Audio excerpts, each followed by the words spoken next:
Hello friends, welcome to our channel crypto with Vishal. आज का video जो है गाइज वो हमारा 2023 की जो सीरीज चल रही है उसका 6 वीडियो है। शिबा इनू के बारे में, डॉज के बारे में, कार्डानो और लूना क्लासिक, इन सब के बारे में ऑलरेडी बात कर चुके हैं। आज बात करने वाले हैं हम लोग इथीरियम किलर के बारे में, यानी कि सोलाना के बारे में, जिसका हाल जो है वो फिलहाल बहुत बेहाल है। कई लोगों ने उसे इवन डेड भी डिक्लेयर कर दिया है। क्या है रीज़न और क्या आने वाले टाइम में हम लोग सोलाना के साथ एक्सपेक्ट कर सकते हैं, उन सब के बारे में आज के वीडियो में बात करने वाले हैं। तो पहले कुछ स्टैटिस्टिक देखते हैं। अगर हम लोग क्रिप्टो एनालिसिस वेबसाइट की बात करें तो तकरीबन 10% जो है यहाँ पे सोलाना फिलहाल हमें नीचे गिरा हुआ दिखाई दे रहा है। अगर हम लोग बात करते हैं रैंक की तो सोलाना की करंट रैंक है यहाँ पे 17 की, और अगर हम सप्लाई की बात करते हैं तो तकरीबन 567 मिलियन की जो है इसकी टोटल सप्लाई है। मार्केट कैप के बारे में बात करेंगे तो आप 3.6 बिलियन की इसकी मार्केट कैप है यहाँ पे। प्राइस के बारे में गाइज अगर हम लोग बात करें तो बड़ा ही दर्दनाक लेवल पे चल रहा है, क्योंकि सोलाना का प्राइस है अभी 9.81% और अपने ऑल टाइम हाई से जो इसने बनाया था 259 का, वहाँ से अगर आप देखेंगे तो पूरा धराशायी होके नीचे गिरा हुआ है। अब आप समझ सकते हैं कहाँ 259, इनफैक्ट आप उसको 260 बोल सकते हैं, $260 और कहाँ आज की डेट में 9.80 जो इसकी वैल्यू यहाँ पे चल रही है। ऑब्वियस ही बात है, मार्केट डाउन है, बीटीसी का प्राइस डाउन है, मार्केट क्रैश हो रखा है, उन सब चीज़ों का इम्पैक्ट जो है सोलाना के प्राइस में हमें यहाँ पे देखने को मिल रहा है। सोलाना के बारे में गाइज अगर हम लोग बात करें तो 2017 में इसका जो है वाइट पेपर लिखा गया था। इसके बाद 16 मार्च 2020 को फर्स्ट ब्लॉक क्रिएट किया गया था। सोलाना हाईलाइट में आया था सबसे ज़्यादा जब इसको 314 मिलियन का फंड रेज जो इसका हुआ था। इसके अलावा डोनाल्ड ट्रंप की अगर हम लोग वाइफ की बात करें, उनकी जो फर्स्ट एनएफटी थी वो भी सोलाना के ऊपर यहाँ पे बनाई गई थी। पास्ट की बात करें गाइस तो सारी चीज़ें इकोसिस्टम की अच्छी हैं, टीम अच्छे से काम कर रही थी। सोलाना का सबसे बड़ा प्रॉब्लम रहता था उसका नेटवर्क हॉल्ट होना। आए दिन उसका नेटवर्क बंद हो जाता था, जो एक सोलाना के साथ बहुत बड़ा प्रॉब्लम था। पर क्या सिर्फ इतनी की वजह से कि नेटवर्क बार बार बंद हो जाता है, क्या प्राइस $260 से $9.8 आ सकता है? नहीं, ये रीज़न नहीं है, कुछ और भी रीज़न है इसके। और थोड़ा डेटा के बारे में बात करें तो अगर हम लोग बात करते हैं टोटल एक्टिव अकाउंट की, वो है इनके 11.5 मिलियन। एनएफटी कितनी मिंटेड हो चुकी है? 21.9 एनएफटी इनके वहाँ पे ऑलरेडी मिंटेड हो चुकी है। टीपीएस के बारे में बात करें तो टीपीएस है इसका 3139 का टीपीएस ही अपना यहाँ पे बताते हैं। अब प्रॉब्लम पे चलते हैं सोलाना की। हम लोगों ने सोलाना की बात कर ली, है बात करते हैं ये प्राइस गिरने के पीछे का रीज़न क्या। देखिए, मल्टीपल रीज़न है इसके। सबसे पहला रीज़न जो है सोलाना के प्राइस गिरने के पीछे वो था मार्केट का क्रैश होना। बीटीसी का प्राइस गिरा, उसके साथ साथ सोलाना का प्राइस गिरा। अगला सोलाना के साथ रीज़न था, पर सोलाना ने काफ़ी हद तक उस चीज़ को रिजॉल्व कर लिया। वो था सोलाना का जो आए दिन नेटवर्क जाम होता था, नेटवर्क हॉल्ट होता था, वो एक और इसका बड़ा रीज़न था। उसके बाद सबसे बड़ा रीज़न इसके प्राइस को पंप होने का जो था, वही इसके प्राइस को डंप होने का भी हुआ। सोलाना ने गाइस अगर आप देखेंगे तो ज़्यादा टाइम नहीं था। अगर आप यहाँ पे भी देखें, जब मार्केट ऑल टाइम हाई पे चलता था अपना 2021 के बारे में हम बात कर दें, वो टाइम पे भी सोलाना ने जब मार्केट मई के महीने में ऑल टाइम हाई लिया था, वो टाइम पे भी इतना इसने सोलाना ने पंप नहीं लिया था जितना इसने, अगर आप देखेंगे यहाँ पे तो ये देख सकते हैं आप तकरीबन हम लोग बात कर सकते हैं अगस्त से लेके ये वाला जो ग्रीन रेड कैंडल इसका बन रहा है सितंबर तक, एक महीने में इसने ज़बरदस्त पंप ले लिया था। और अगर आप प्राइस की बात यहाँ से करें तो $38 से ये $216 पे एक महीने पहुँच गया। और वो टाइम पे मुझे याद है हर जगह पे सोलाना की बात होती थी। मार्केट नीचे आया, करेक्शन लिया, उसके बाद इसने अपना यहाँ पे ऑल टाइम हाई बनाया। सोलाना के प्राइस मूवमेंट में, प्राइस पंप में जो सबसे बड़ा रीज़न था वो था FTX का।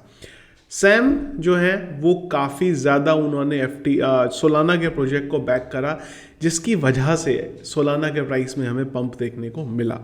FTX आप जानते ही हैं, दुनिया के टॉप 5 एक्सचेंजेस में से एक ज़माने में आता था। सैम का बहुत बड़ा नाम था, और अगर वो किसी चीज़ को बैक कर दें तो ऑब्वियस सी बात है उसकी वैल्यू भी यहाँ पे बढ़ जाती है। और ऊपर से सोलाना की सप्लाई भी बहुत ज़्यादा नहीं थी, और इथीरियम किलर के बारे में अगर बात करें तो फिर और ज़्यादा उसके ये एडवांटेज सामने आ जाते थे। इथीरियम किलर मतलब जो काम इथीरियम कर रहा है, हम लोग डैप्स बनाते हैं, हम लोग NFTs बनाते हैं, हम लोग स्मार्ट कॉन्ट्रैक्ट बनाते हैं, वो सारी की सारी चीज़ें सोलाना में कर सकते हैं। तो सोलाना के गिरने की शुरुआत हुई जब FTX का कोलैप्स हुआ, और ये चीज़ सामने आई कि FTX के पास भी काफ़ी सारी होल्डिंग सोलाना की पड़ी हुई है। सोलाना की टीम ने बोला यहाँ पे कि नहीं भाई ऐसा कुछ नहीं है, हमारे साथ कोई प्रॉब्लम नहीं है, पर जब एक बार माहौल ख़राब हो जाता है तो उसका इम्पैक्ट जो है सोलाना पे यहाँ पे पड़ने लगा। उसके बाद अगला सोलाना के साथ प्रॉब्लम स्टार्ट हुआ जब बड़े सोलाना के प्रोजेक्ट्स ने उसको छोड़ना शुरू कर दिया। आप यहाँ पे देख सकते हैं, डिगोट्स के बारे में बात करें, यहाँ पे योट्स के बारे में बात करें, ये बड़े सब मूव कर रहे हैं यहाँ पे। डिगोट्स ने ऑलरेडी बोल दिया है कि हम लोग इथीरियम पे जा रहे हैं, और जो योट्स हैं उसने बोल दिया है हम लोग पॉलीगॉन को अपना रहे हैं, पॉलीगॉन के पास जा रहे हैं। तो क्या हुआ सोलाना के साथ, ये सारी चीज़ें अगर आप देखें तो जो लोग उसके पास आए थे, जो इकोसिस्टम उसके पास आए थे, जो उसके पास डी एप्स बन रही थी, जो उसके वहाँ पे NFT प्रोजेक्ट्स बन रहे थे, जिसकी वजह से सोलाना की इकोसिस्टम की वैल्यू बढ़ी, और सोलाना के इकोसिस्टम के बढ़ने की वजह से उसका जो खुद का नेटिव कॉइन था सोल, उसकी वैल्यू मार्केट में बढ़ी, और सोल के प्राइस ने यहाँ पे पंप लेना स्टार्ट किया। लेकिन मार्केट क्रैश हुआ। मार्केट क्रैश होने के साथ साथ FTX की कहानी आई। FTX से पहले भी नेटवर्क हॉल्ट हो रहा था, FTX ने उसको काफ़ी हद तक तोड़ा सोलाना को, पर उसके बाद जो फाइनल गेम आया वो आया कि जब FTX का क्रैश हो गया, उसके बाद जो बड़े प्रोजेक्ट्स है उसने वहाँ से निकलना शुरू कर दिया। इवन FTX के कोलैप्स से पहले भी जो प्रोजेक्ट्स है वो धीरे धीरे जा रहे थे, पर जो दो सबसे बड़े इंपॉर्टेंट प्रोजेक्ट्स थे वो भी अब सोलाना की इकोसिस्टम को छोड़ रहे हैं। इसके पीछे का रीज़न भी था, एक प्रोजेक्ट ने इनको यहाँ तक बोला था कि आप हमें 5 मिलियन दे दो, हम आपके पास रुक जाते हैं।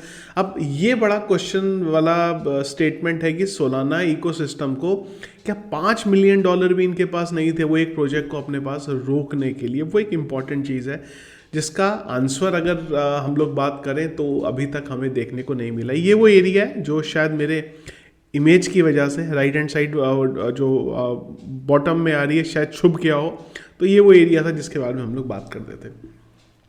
तो जैसा कि मैंने आपको बोला, यहाँ पे ये बहुत बड़ा क्वेश्चन आया अभी सोलाना के पास कि क्या $5 मिलियन भी इनके पास अभी देने के लिए नहीं है, इनको वो प्रोजेक्ट को अपने पास रोकने के लिए नहीं है। तो वो बहुत बड़ा क्वेश्चन है यहाँ पे सोलाना के साथ फिलहाल।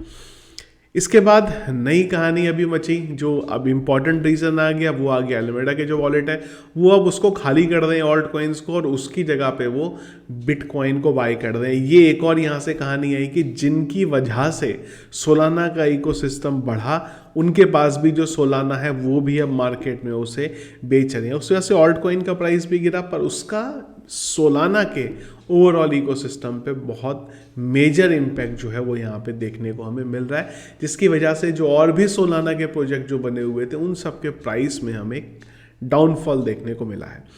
प्राइस के बारे में गाइस अगर बात करें सोलाना की, क्या सोलाना दोबारा $260 जा सकता है? देखिए अभी के जो हालात हैं सोलाना के साथ, तो ये बोलना मतलब ये हो जाएगा कि इम्पॉसिबल है ये टास्क सोलाना के लिए अभी ऑल टाइम हाई अपना जाना। मेरे लिए अभी जो सोलाना को मैं देख रहा हूँ वो खाली इतना देख रहा हूँ कि अगर सोलाना फिलहाल सर्वाइव भी कर जाता है तो सोलाना इकोसिस्टम के लिए पॉजिटिव चीज़ होगी, क्योंकि अभी इसका खाली सर्वाइव कर पाना ही मार्केट में बहुत बड़ी चीज़ हो गई है। अगर यहाँ से सोलाना ने सर्वाइव कर लिया तो आई गेस $70-80 तक फिर से एक बार सोलाना के प्राइस को हम लोग जाता हुआ देख सकते हैं। तो 2023 में सोलाना से क्या एक्सपेक्टेशन होगी, उसके लिए सबसे इम्पॉर्टेंट चीज़ है कि करंट महीने में आने वाले जो हैं यानी कि जनवरी फरवरी है, वो टाइम पे सोलाना अपने इकोसिस्टम को रख पाए, संभाल के रख पाए, सर्वाइव कर पाए। और अगर ऐसा हो पाता है तो सोलाना के प्राइस को मैं 23 में अगर मैं बात करूं तो मैं यहाँ से ये वाला जो हमारा रेंज है जो मैंने यहाँ पे ड्रॉ किया हुआ है, जो कि अराउंड $38 की रेंज एक आती है, $39-38 की आती है, वो मैं 2023 के अंदर सोलाना को यहाँ तक देख रहा हूँ। इससे ऊपर जाता हुआ फिलहाल मुझे सोलाना भी यहाँ पे नहीं दिख रहा है। जो सोलाना इकोसिस्टम में प्रॉब्लम आ रहे हैं, और स्पेशली जो मैं बार बार आपको मेंशन करता हूँ, $5 मिलियन भी अगर आपके पास देने के लिए नहीं है करंट सिनेरियो में, तो कहीं ना कहीं आपके लिए प्रॉब्लम है। सोलाना अगर ये जो क्रैश हुआ है, सारी चीज़ें हुई हैं, नॉर्मली सोलाना मेरी लिस्ट में हमेशा टॉप 5 में रहता था, क्योंकि इकोसिस्टम बहुत स्ट्रॉन्ग है, यूज़ केस है, बड़े बड़े डी एप्स यहाँ पे बन रहे हैं। पर जब इस तरीके का मार्केट आता है तो जो भी बड़े प्रोजेक्ट्स हो वो कहीं ना कहीं इसी तरीके से क्रैश होते हुए हमें दिख जाते हैं। तो शॉर्ट में वीडियो ख़त्म करने से पहले ऑल टाइम हाई मुझे नहीं लगता जा सकता है। 23 के अंदर मैं $38 से $40 के बीच में प्राइस देख रहा हूँ, लेकिन वो प्राइस तब इम्पॉर्टेंट है कि सोलाना सर्वाइव अगर कर गया यहाँ पे, तो ये इतना एक बार में आने वाले टाइम में, क्योंकि सर्वाइव कर पाया इसका मतलब प्रोजेक्ट्स आएंगे तो ऑब्वियस सी बात है, यहाँ से 3-4x लेके जाना सोलाना के लिए कोई भी बड़ी चीज़ नहीं है फिलहाल के लिए।